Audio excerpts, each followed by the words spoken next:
মাদারীপুরের শিবচরে প্রতিবন্ধী ছেলেকে নদীতে ফেলে দিয়েছেন এক মা। ৩০ এপ্রিল বুধবার সন্ধ্যায় শিবচর উপজেলার বাচ্চামারা এলাকায় আড়িয়াল খাঁ সেতুর উপর এই ঘটনা ঘটে। ওই নারীর নাম রিজিয়া বেগম, তার স্বামী মৃত আজগর হাওলাদার। নদীতে ফেলে দেওয়া ছেলের নাম নাসির উদ্দিন, বয়স ১৫ বছর।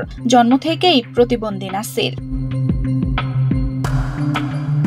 প্রত্যক্ষদর্শীরা জানান, বিকেল থেকেই বিশ্রামের কথা বলে ওই নারী তার ২ সন্তানকে নিয়ে সেতুর রেলিংয়ের উপর বসেছিলেন।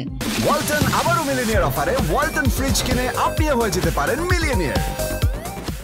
সন্ধ্যায় মানুষের চলাচল কমে গেলে তার প্রতিবন্ধী ছেলেকে নদীতে ফেলে দেন। পরে স্থানীয়রা ওই নারীকে ধরে ফেলে এবং 999-এ ফোন করে জানালে দত্তপাড়া পুলিশ ফাঁড়ির এসআই ইমরান শিল্পীর নেতৃত্বে পুলিশ ঘটনাস্থলে পৌঁছে রিজিয়া বেগম ও তার মেয়েকে হেফাজতে নেয়।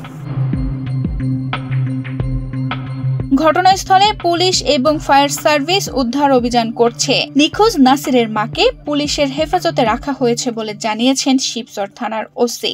তিনি প্রতিবন্ধী বাচ্চা, 15 বছর বয়সে, চোখে দেখে না। এর মা হলো ভিক্ষুক। মার নাম, তার ছেলের নাম সব আমার লাইফে দিয়ে আছে, শুনে দেখা নেয়। পরে ওইকে যাচ্ছিরা ওই সন্ধ্যার পরে পানিতে বাঁধা আছে, সে তারা অনেক কিছু পাওয়া যাচ্ছে না। মহিলাদের জনগণ মারা শুরু করছিল। আমাদের তত্ত্ববলা পুলিশে তাকে উদ্ধার করে আমাদের হেফাজতে নেয়। আর এই যে পানিতে ফেলে আছে, এর বয়স 15। চলতেছে, অভিযান চলতেছে। রাত্রে সকালবেলা ফায়ার ব্রিগেড আসবে ডুবরিত। এখন আপাতত লোকাল ভাবে করতেছে ওই যে টনার নিয়ে আর কি। আমি ঘটনাস্থলে আছি।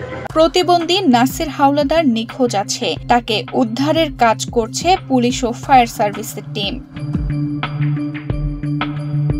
তানজিদা রহমান, ইনায়া, বাংলাদেশ প্রতিদিন।